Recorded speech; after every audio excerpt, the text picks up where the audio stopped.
మీద, సమాజం మీద ఇవాళ భారతదేశంలోనే ఎంత దౌర్భాగ్య స్థితి అంటే జాతీయ భావాలు లేని వాళ్ళు, జాతి పట్ల నిబద్ధత లేని వాళ్ళు నేషనలిజం గురించి, దేశభక్తి గురించి మాట్లాడతారు. అన్నీ అంతే తయారైపోయినాయి. స్త్రీల విషయం కూడా అంతే. స్త్రీల గురించి గౌరవం లేని వాళ్ళు, నిజంగా స్త్రీలకు భద్రతే కావచ్చు, గౌరవం కావచ్చు, స్త్రీలని మనుషులుగా కూడా చూడలేని వాళ్ళు ఇవాళ వాళ్ళ భద్రత గురించి మాట్లాడతారు. దేశ భద్రత గురించి, దేశ ప్రజల గురించి కన్సర్న్ లేని వాళ్ళు ఎట్లా అయితే నేషనలిజం మాట్లాడుతున్నారో అదే తీరులో ఇవాళ మహిళల మీద కనీసం కన్సర్న్ లేకుండా మొత్తం ఈ తిరోగమన భావజాలాన్ని ఛాంపియన్ చేస్తూ, దాన్ని రుద్దుతూ, స్త్రీలని దిగజార్చుతూ, స్త్రీల పట్ల నేరాలని ప్రోత్సహించే విధంగా, ప్రేరేపించే విధంగా చేస్తున్నటువంటి ఈ సంస్కృతికి వ్యతిరేకంగా మేము దీన్ని కాన్సెప్షువల్గానే మాట్లాడాలనుకున్నాం. అందుకే ఈ ప్రెస్ మీట్ని పెడుతున్నాం. మేమందరం కోరేది ఈ మా కాన్సెప్ట్, మా దృక్పథం ఇంతమంది మాట్లాడాం. మేము ఒక రిటర్న్గా సర్క్యులేట్ చేసాం. దీన్ని అందరూ కూడా జనంలోకి తీసుకెళ్ళడానికి కృషి చేయాలని కోరుతూ, ముఖ్యమైన విషయం 95%, 96% సంస్కృతిని గౌరవించిన వాళ్ళ భాషలోనే చెప్పాలి అంటే భారతీయ సంస్కృతిని పాటించిన వాళ్ళు. ఇప్పుడు ఇక్కడ ఇంతమంది మగవాళ్ళు ఉన్నారు. ఎవరన్నా భారతీయ సంస్కృతిని మాట్లాడుతున్నాం కదా, అలా ఉన్నారా? లేరు కదా. అందరికీ క్రాఫ్ ఉంది, పిల్లకి ఎవరికీ లేదు. ఎవరికి పంచాలు ఆల్చి లేదు. అందరూ ప్యాంటు చొక్కాలు వేసుకున్నారంటే బ్రిటిష్ వాళ్ళలాగో, అమెరికా వాళ్ళలాగో, ఇంకోళ్ళలాగో. మేమెప్పుడు ఇష్యూ చేస్తలేమే. ఎంతకాలం అండి? 96-98% విదేశీ సంస్కృతితో జీవిస్తున్న వాళ్ళు వేష భాష వస్త్రధారణలో, ముఖ్యంగా వస్త్రధారణలో, వేషాల్లో భారతీయ స్త్రీలకు నీతులు చెప్తారు, హితబోధులు చేస్తారు, భారతీయ సంస్కృతి పతికట్ట అనుకుంటూ. ఎంతకాలం చేస్తారండి? ఇది ఎందుకు ఆలోచించరు? మేము ఎప్పుడు చెప్తాం, పితృస్వామ్యం ఆడవాళ్ళకి మాత్రమే నష్టం కాదు. పితృస్వామ్యం మొత్తం సమాజానికి నష్టం, మగవాళ్ళని దిగజార్చుతుంది. మిత్రులు మాట్లాడారు ఇప్పటికే. ఎంత డిగ్రేడ్ చేస్తున్నారు ఆడవాళ్ళనే కాదు, మగవాళ్ళని కూడా. ఎందుకు ఒక్కళ్ళు కూడా స్వాభిమానంతో మాట్లాడరు దీని మీద? చూసే దృష్టితో ఉంటుంది. అట్లా ఆడవాళ్ళని చూసినా మాకు ఆ దృష్టి లేదు. ఇవాళ సానియా మిర్జా కావచ్చు, నైనా సెహ్వాగ్ కావచ్చు, జ్వాల కావచ్చు, ఎంతో మంది స్పోర్ట్స్ క్రీడాకారిణులు అక్కడ రంగంలో ఆడుతుంటే మనకి బట్టలు కనపడతాయా? ఆట కనిపిస్తుందా? ఎవరికన్నా బట్టలు కనిపిస్తాయండి?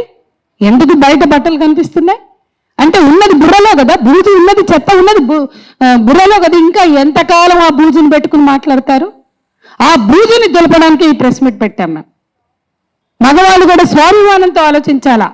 చూసే దృక్పథాలు మన ఇంట్లో కూడా ఉంటారు, మన చుట్టూ కూడా ఉంటారు. స్త్రీలతో ఎంతోమంది పని చేస్తున్నాం. ఆ దృష్టితో చూడకూడదు అనే ఆలోచన వాళ్ళకి రావాలి. అట్లా ఎవరైనా చెప్పే ప్రయత్నం చేస్తుంటే దాన్ని ఖండించవలసిన అవసరం ఉంది అనేది కూడా మేము భావిస్తున్నాం.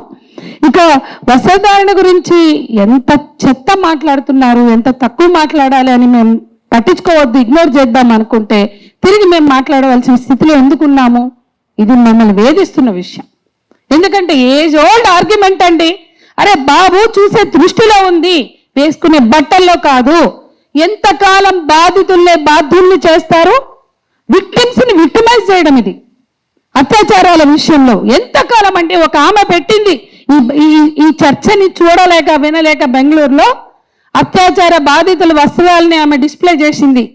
ఒకటి ప్యాంటు చొక్కా ఉంది, మిగతావన్నీ సాంప్రదాయ వస్త్రాలే. అందరి అనుభవం కూడా అదే.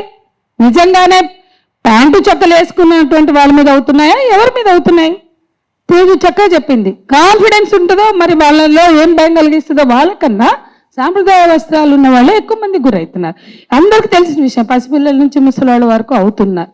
ఇంకా అంత నేగడగా వాస్తవాలు కనపడుతున్నా ఎవరిని మభ్య పెట్టడానికి మాట్లాడతారు? ఎట్లా మీడియా దాంట్లో భాగం అవుతుంది?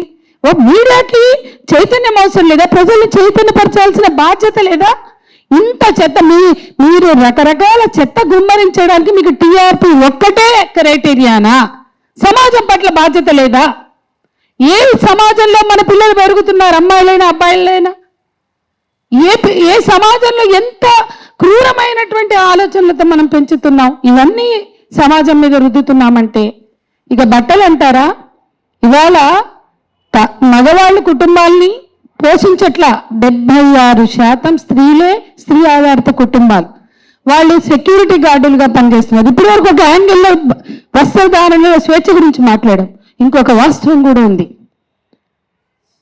ఇంటి కిరాయిలు కట్టడానికి, పిల్లల్ని పెంచడానికి ఆడవాళ్ళు పని చేయవలసిన స్థితి చాలా మంది. ఎందుకంటే మొగులు తాగి పని చేస్తే ఇవ్వకుండా వాళ్ళ తాగుడికే పెట్టుకుని ఒక కూరగాయల మందం ఇచ్చి మేజర్ బాధ్యతలు తీసుకున్న అనేక కుటుంబాల్లో ఆడవాళ్ళు సెక్యూరిటీ గార్డుల్లో పనిచేస్తున్నారు, మాల్స్లో పనిచేస్తున్నారు, సూపర్ బజార్లో పనిచేస్తున్నారు. ఇక్కడ ఎక్కడా కూడా సాంప్రదాయ వస్త్రాల్లో మరి చీరలు కట్టుకుని వాళ్ళు బస్తీల్లో బయలుదేరి చీరలో పంజాబ్ డ్రెస్లో వేసుకుని మళ్ళీ వచ్చి ప్యాంటు చొక్కాలు వేసుకుని సెక్యూరిటీ గార్డ్ వాళ్ళకి ఏదో ఉంటుంది కదా డ్రెస్ కోడ్ వేసుకుని డ్యూటీలు చేస్తున్నారు. అట్లా వాళ్ళు డ్యూటీలకు వచ్చినప్పుడు కొత్తలో చుట్టూ ఉన్న అమ్మలక్కలు లేదా ఆడవాళ్ళు ఈమె ప్యాంటు చొక్కా వేసుకుని డ్యూటీకి పోతుంది ఇంట్లోకి అంటే ఆడవాళ్ళు ముందు పని చేయడానికి వెళ్ళినప్పుడు వేధింపులు జరిగినాయి. వీళ్ళు ఇల్లు దాటి బయటకు వెళ్ళిపోతున్నారు. ఇవాళ ప్యాంటు చొక్కాలు వేసుకున్నప్పుడు వేధింపులు జరిగినాయి. కానీ వాళ్ళు అదే బస్తీల్లో ఆడవాళ్ళు అర్థం చేసుకున్నారు. ఈ ఆడవాళ్ళు సెక్యూరిటీ గార్డుల్లో గానో, కాల్ సెంటర్స్లోనో, లేకపోతే సూపర్ బజార్లో, మాల్స్లో పనిచేసే ఆ కుటుంబాలని నడుపుతున్నారని వాళ్ళు గౌరవిస్తున్నారు, అంటే గుర్తిస్తున్నారు, రియలైజ్ అయ్యారు. ఏ బస్తీల్లో వేధించారో ప్యాంటు చొక్కా వేసుకున్న ఆడపిల్లల్ని, ఆ బస్తీల్లో వాస్తవాలని వాళ్ళు గుర్తించి ఈయన ఈ పని చేస్తేనే సెక్యూరిటీ గార్డు గానో, సేల్స్ గర్ల్ గానో ఆ కుటుంబం నడుస్తుందని అర్థం చేసుకున్నారు. కానీ ఇవాళ ఎడ్యుకేటెడ్స్, మీడియా లేదు, ఇవాళ రోజు మనకి ఈ చెత్తను గుమ్మరిస్తున్న వాళ్ళకి ఆ మాత్రం సెన్స్ లేదా? ఈ ప్యాంటు చొక్కాలు వేసుకున్న ఆడపిల్లలు, ఈ పేద ఆడవాళ్ళు, వాళ్ళు కల్చరో లేకపోతే ఫ్యాషన్ అని కాదు, వాళ్ళకి అది వృత్తి, ఉపాధి, బతుకుతారు. అటువంటి ఆడవాళ్ళని కూడా మీరు బోధిస్తున్నారా చీరలు వేసుకోమని? ఏ న్యూస్ ఛానల్ అయినా ఈటీవీ మినహా చీరలతో న్యూస్ రీడర్లను పెడుతుందా? ప్యాంటు చొక్కాలు బ్లేజర్లు వేసుకుంటున్నారు కదా. మీ ఇంటర్వ్యూలు ఇవ్వాలి. ఇంత చెత్త గుమ్మరించిన ఛానళ్ళు, ఆంధ్రజ్యోతి, ఏబిఎన్తో సహా, లేకపోతే మీతో ఎవరైనా నేను అడుగుతున్నా, ప్యాంటు చొక్కాలు వేసుకొని మేము భారతీయ సాంప్రదాయాన్ని బాగా గౌరవిస్తాం, చీర కట్టుకునే మేము యాంకరింగ్ చేస్తామంటే ఇస్తారా? ఉద్యోగాలు ఇస్తారా? అంటే అన్ని చోట్ల డ్రెస్ కోడ్ ఉంది. ఎవరి మీద ఎవరికి చెప్తారు ఇవన్నీ? కాబట్టి డ్రెస్ కోడ్లు పెడతారు. అంటే ఇంకా అన్నిటికన్నా ముఖ్యమైన విషయం, శివాజీ ఎందుకు నిర్మాతలను అడ్రస్ చేయలేదు, ఎందుకు దర్శకులను అడ్రస్ చేయలేదు? అంతే చాయిస్ హీరోయిన్లకే ఉందా ఏం బట్టలు వేసుకుంటామని?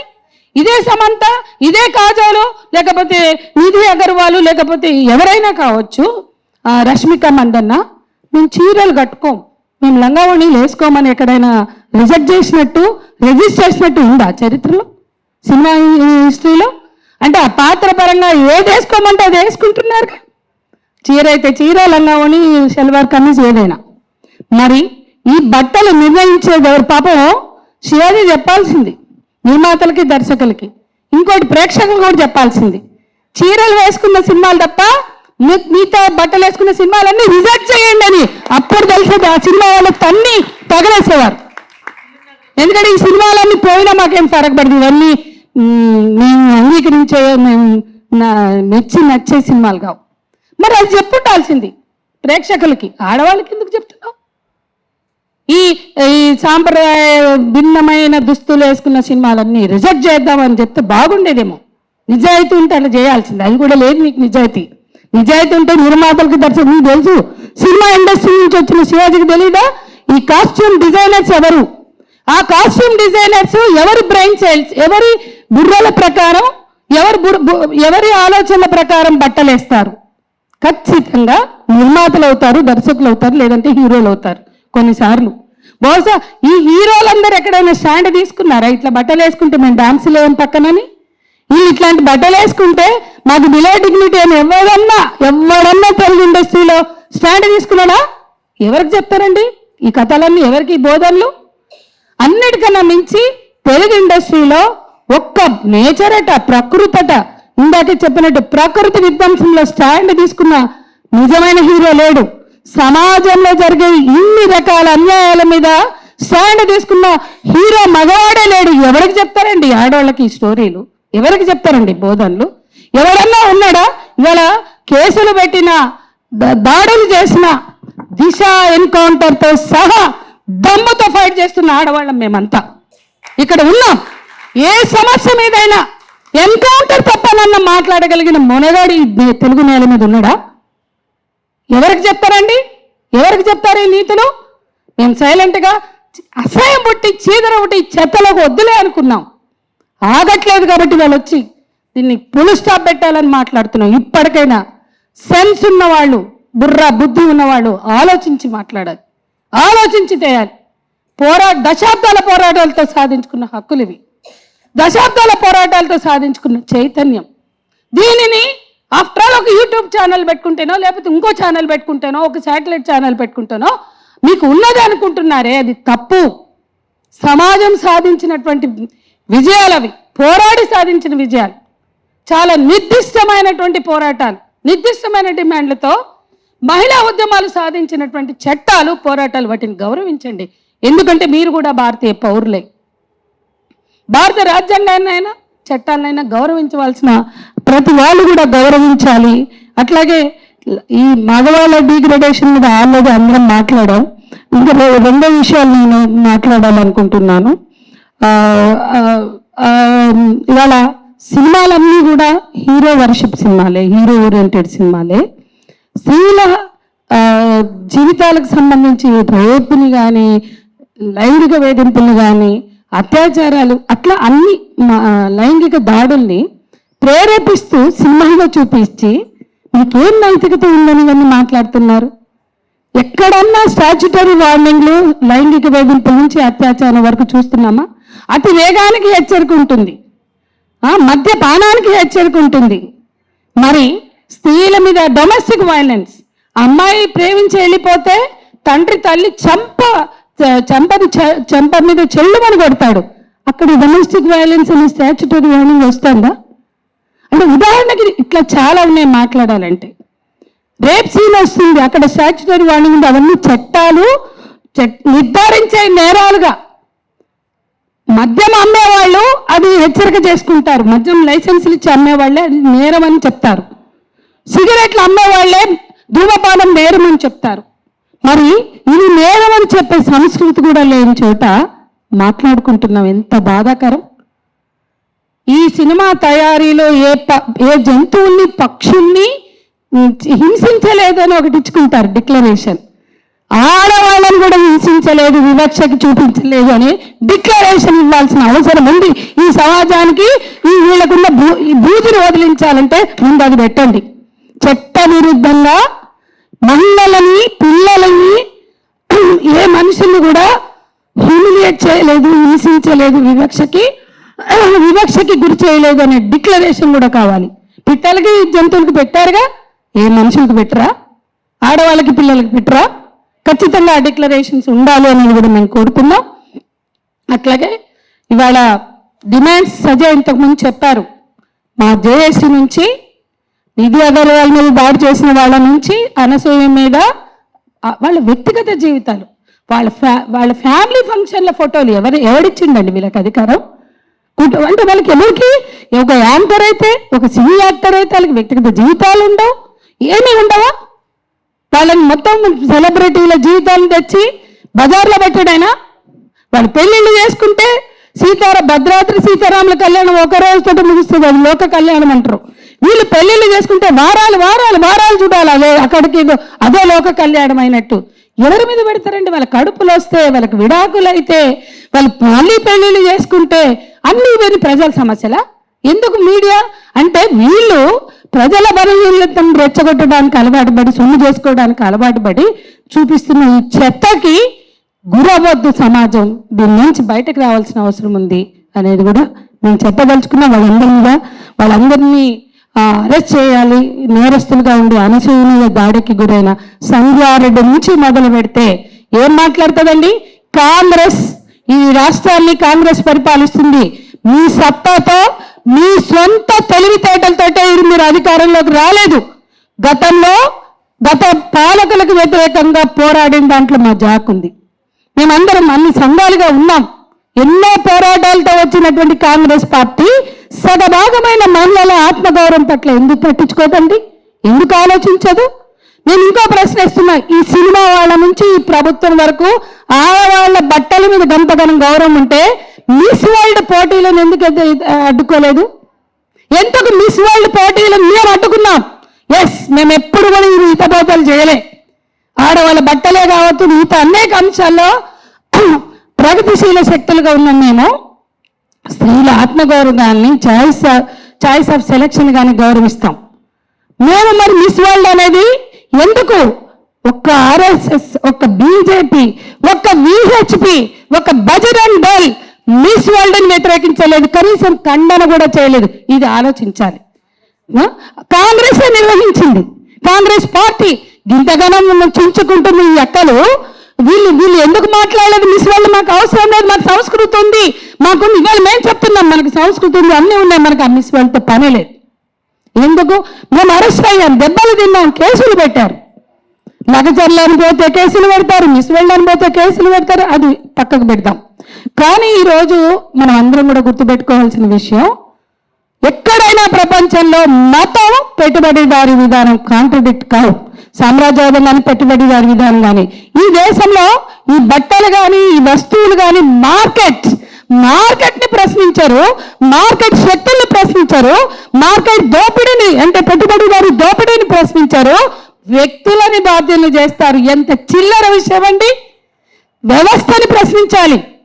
మార్కెట్ ఇవాళ మనకు అవసరం లేదనుకో, ఈ బట్టలు కానీ బ్రాండెడ్ వస్తువులు కానీ నువ్వు తిరస్కరించి దమ్ముందా? ఎక్కడన్నా ఏ పాలకులకైనా దమ్ముందా? ఈ సామ్రాజ్యవాద వస్తువులు మాకు అవసరం లేదు, మా దేశానికి సంస్కృతి ఉంది, భాష ఉంది, లేదంటే మాకు అన్ని ప్రొడ్యూస్ చేసుకునే మాకు మేనేజ్ ఉంది, మాకు వనరులు ఉన్నాయి, మా మేనేజ్ చేసుకుంటామని చెప్పే చేతగానే వాళ్ళు వీళ్ళు ఎవరి మీద చెప్తారండి ఈ కల్చర్ గురించి? కాబట్టి అమెరికా అయినా ఇండియా అయినా ఇలాన్ మస్క్ ట్రంప్ కలిసి అక్కడ ఆడవాళ్ళ హక్కుల మీద అబార్షన్ రైట్స్ మీద దాడి చేశారు. ఇక్కడ హిందుత్వ పాలకులు పెట్టుబడిదారులతోటి కలిసి ఊరేగుతూ ఆడవాళ్ళని మాత్రం కల్చర్ అని నీతులు చెప్తారు. ఇది చాలా డైకోటమీ, ఇది చాలా మోసం, ఇది చాలా కుట్ర. ఆడవాళ్ళని అంటే మీకు పబ్బం గడుపుకోవడానికి మతం మాట్లాడతారు, పబ్బం గడుపుకోవడానికి ఆడవాళ్ళని మాట్లాడతారు, కానీ నిజాయితీ లేని పాలకులు వీళ్ళు. స్త్రీలని దేశ భాష వస్త్రధారణ ద్వారా అవమానించడం, వాళ్ళ మీద మొత్తం బద్దం దోసేయడం, మార్కెట్కి మాత్రం పెద్దపీట వేయడం, మార్కెట్ శక్తులతో మాత్రం కొల్లుడవడం, రాజీ పడడం ఈ పాలకులు, మత పాలకులు చేసే ఏ మతమైనా సరే చేసే పని అదే. మతం పెట్టుబడిదారీ విధానం ఎక్కడా కూడా కాంట్రడిక్ట్ కాదు.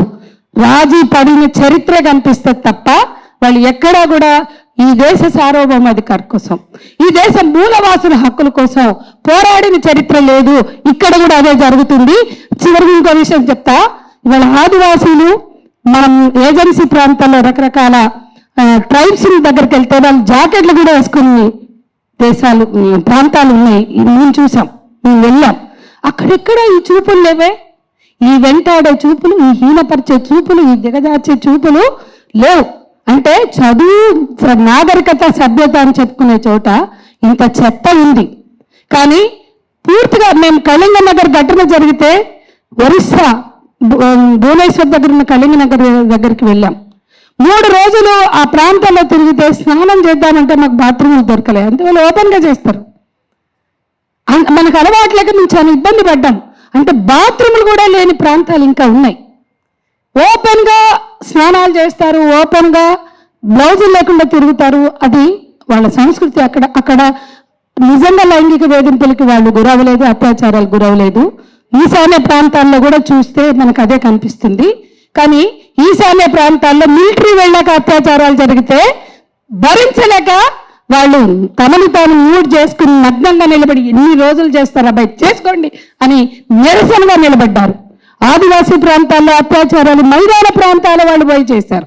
లేదా టీవీలు పోయి ఫోన్లు పోయినాక కొద్దిగా వచ్చింది కల్చర్. కాబట్టి ఒక ఉన్నతమైన సంస్కృతి ఉన్న చోట ఇవి ఏవి మీరు మాట్లాడుతున్న విషయాలు నిలబడవు. ఆలోచన కానీ చర్చకు కానీ ఇదంతా మైదాన ప్రాంతాల్లో మతపరమైన ఆలోచనలు ఎక్కడైతే చలామణి అవుతున్నాయో అక్కడే అది ఏ మతమైన మతం రాజ్యం వెళ్తున్న చోటే ఆడవాళ్ళ మీద జరుగుతున్న దాడి అని మనం గుర్తుపెట్టుకోవాలని చెప్తూ ఇవాళ ఒక బాధ్యతగా సెన్సిబుల్గా ఉండడం అందరి బాధ్యత, మీడియా బాధ్యత, అందరి బాధ్యత అని మరోసారి విజ్ఞప్తి చేస్తూ థ్యాంక్ యూ.